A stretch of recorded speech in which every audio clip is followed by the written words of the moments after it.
Olá, queridos, tudo bem? Continuando as nossas perguntas e respostas do compêndio do catecismo, tá bom? Então a gente viu na última pergunta, era o que Deus revela ao homem. E nós vimos que Deus, revela a si mesmo e ao seu desígnio. O desígnio de que o homem o ame e amando, participe da sua vida bem-aventurada por toda a eternidade. Então a próxima pergunta, na verdade as próximas perguntas são: quais são as primeiras etapas da revelação de Deus? E aí o compêndio, e aí eu vou ler porque é um texto extremamente descritivo, ele diz o seguinte: quais são as primeiras etapas da revelação de Deus? Desde o princípio, ou seja, desde lá do começo, desde o Jardim do Éden, Deus se manifesta aos nossos primeiros pais, Adão e Eva. E já convidou Adão e Eva, portanto toda a humanidade, a uma íntima comunhão com Ele. Nós vamos ler lá no livro do Gênesis que o livro diz o seguinte: Deus todas as tardes descia até o jardim para ter com Adão e Eva. Ou seja, isso mostra pra gente aquela intimidade, que Deus buscava com o gênero humano, e é sempre Ele que vem ao nosso auxílio. Mas houve a queda, o pecado, e mesmo depois da queda, Deus não interrompe, a sua revelação. E Ele promete a salvação para toda a descendência deles, para toda a humanidade. Então aquele trecho do Gênesis, que os padres da igreja chamam de proto-evangelho, que diz: tá, tudo bem, vocês pecaram, por inimizade entre a serpente e a mulher, tu, serpente, ferirás o calcanhar da mulher e a mulher te ferirá a cabeça. A descendência da mulher te ferirá a cabeça. E ali Deus já indica, que tudo ainda não estava acabado. Ainda haveria uma reviravolta, e ele tentaria novamente, quantas vezes fossem necessárias, resgatar essa intimidade, porque foi para isso que ele havia criado o homem, e ele não abandona o seu plano de amor, porque Deus é constante. A gente precisa lembrar disso. Então, mesmo com o pecado, mesmo com a queda, mesmo com a falha, Deus continua querendo revelar-se ao homem, dar-se a conhecer, para que sendo conhecido, seja também amado. E sendo amado, possa dar como prêmio aos justos a vida eterna. Então, passa esse momento do Jardim do Éden, vimos que a humanidade, boa parte dela, grande parte dela, quase a totalidade dela, persevera no mal, e aí vem o dilúvio. Com o dilúvio, Deus faz então com Noé uma aliança. A primeira aliança pós-queda que Deus faz é com Noé. Temos a descrição do arco-íris no céu, e Deus faz uma aliança não apenas com os homens, mas faz uma aliança com todo o ser vivo, com toda a criação, tá bom? Por quê? Porque a criação ela está intimamente ligada, ao ser humano. E Deus percebe o quanto é importante, que a criação dá suporte à vida humana para que o homem possa, ao longo da sua vida, cumprir e fazer a vontade de Deus.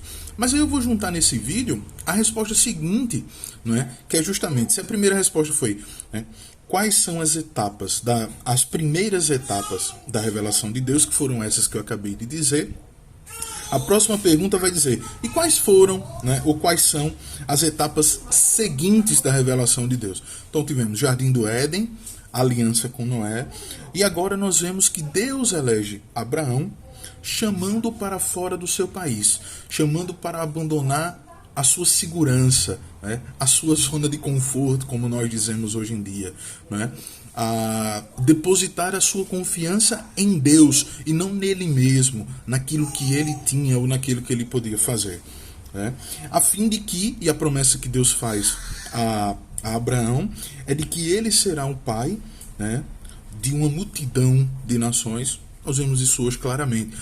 Abraão é o pai dos judeus, do judaísmo.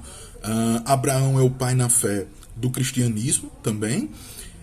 e Abraão também é o pai na fé do islamismo.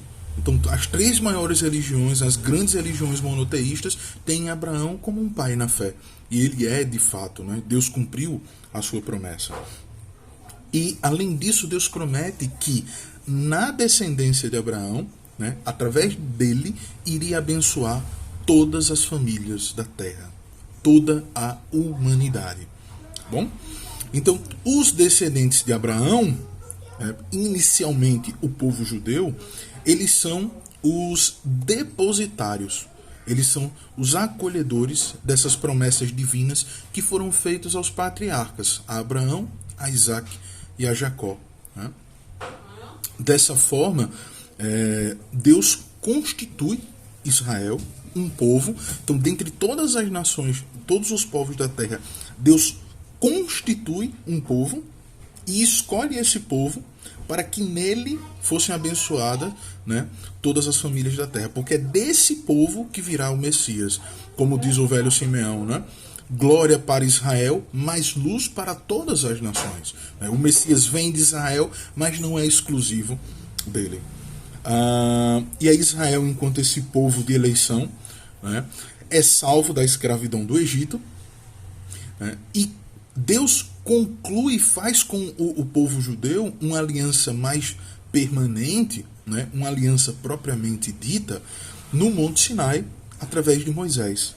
Né. Diz, olha, se vocês quiserem realmente, então a partir de hoje, né, eu serei o vosso Deus e vós sereis o meu povo.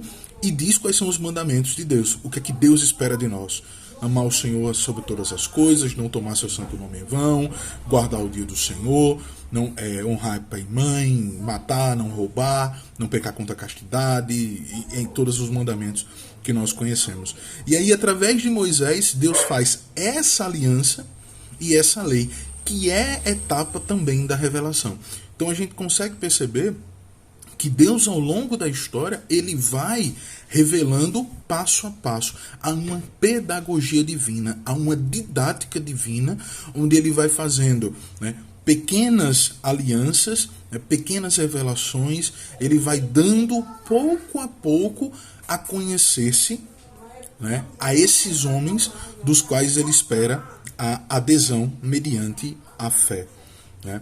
Os profetas, posteriormente, né? Os juízes, os profetas, eles anunciam, vem também, né, anunciar a redenção do povo, a salvação, né, que incluirá não apenas Israel, mas todos os povos e todas as nações. Né? Deus promete uma nova aliança no Antigo Testamento. Então começa lá uma aliança com os homens, o gênero humano, passa pela constituição de um povo, a aliança com esse povo, e desse povo virá uma aliança nova e eterna, né, que há de redimir todas as nações. Então, do povo de Israel, da estirpe de Davi, nascerá então o Messias. E aí vai ser a pergunta sobre o próximo vídeo, tá bom? Mas o que é importante a gente perceber? Que desde o Jardim do Éden até a promessa do Messias, né, Deus vai se dando a conhecer pouco a pouco. Ele vai se revelando. Ele vai mostrando, olha, eu quero assim, eu não quero assado. Eu prefiro assim, não prefiro assado. Se a gente pegar os textos dos profetas, então a gente vê claramente, né, Deus dizendo, por exemplo, vocês fazem jejum, mas vocês têm outras práticas aí. Então Deus vai purificando, Deus vai santificando o seu povo ao longo do tempo. Isso é uma coisa que a gente precisa ter em mente. É claro na nossa cabeça. A revelação, ela não cai pronta do céu, né? Ela acontece no tempo, ela acontece na história, ela acontece na medida, né, através de uma sequência de fatos que vão se complementando, que vão abrindo o horizonte do homem, que vão ampliando o conhecimento do homem acerca das verdades divinas, tá bom? Então até o próximo vídeo, que Deus abençoe.